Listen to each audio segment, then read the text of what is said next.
Меѓуврсничкото насилство во голем дел од случаите потекнува од семејното насилство, односно децата го пресликуваат она што го гледаат дома. Според познавачите на оваа проблематика потребна е поголема едукација и за родителите и за децата, а поголеми чекори треба да се преземаат пред да се случи насилството, а не отпосле. Ситуацијата со меѓуврсничкото насилство е алармантна. Регистрираните бројки во Министерството за внатрешни работи укажуваат на тоа дека минатата година во училиштата се случиле 102 настани, од кои најмногу, односно 40, биле регистрирани во Скопје. При насилничко однесување повредени се 61 ученик. Мотивот најчесто бил непознат, а според локацијата најголем дел од настаните се случиле во училишниот двор, училницата, холот, а регистрирани се 8 случаи во автобус или на автобуска постојка. Младите се жртви на меѓуврсничко насилство што најрана, односно предучилишна возраст, а во најголем број случаи истото се препушта на уште една обична детска игра. Детската амбасада Меѓаше го издаде водичот за превенција и справување на насилството во училиштата и укажа дека целта е да се препознава насилството, да не се поддржува, да се реагира соодветно и да не се биде соучесник. Не се оди кај стручна служба само кога ќе настане инцидент.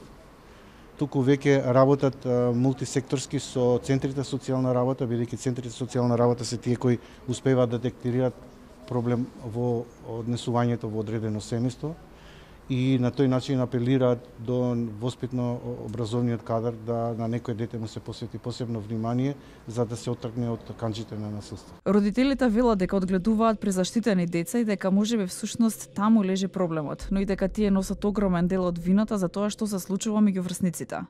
Лично сметам дека емпатијата се гради и се пресликува. Децата учат она што го гледаат од родителите и затоа сметам дека е одличен овој текст со водичот да некој почне да не едуцира нас како родители.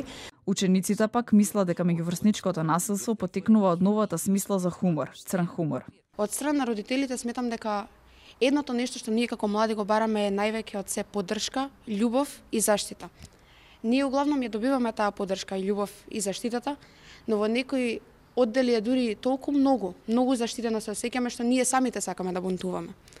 Во секој случај од страна на стручните служби можам да кажам дека исто така се осеќаме заштитено, иако има во главном една негативна асоциација од страна на нас младите за стручните служби.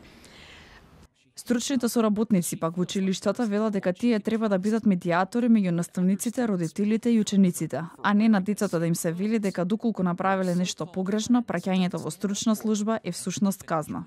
Се соработуваме со сите аспекти на сите субјекти во училиштето и со родителите и со наставниците. Помагаме таму каде што има некој предизвик кај детето за да се прилагоди подобро, за да се сватат границите, барањата од училиштето, да најдеме заедничко нешто помеѓу тоа што очекува родителот од училиштето, што детето може да направи во училиштето и како со наставниците заедно да стигнеме до резултатот. Минатата година во МВР биле пријавени вкупно 1097 сторители на семејно насилство, од кои 42 жртви се ќерки, а 50 жртви се синови. Насилството се случува постојано, секаде во различни форми се препознава, односно вербално, физичко, социјално, сајбер малтретирање. Но околината преостанува да го препознае, помогне и да се преземат соодветни мерки за да не се повтори.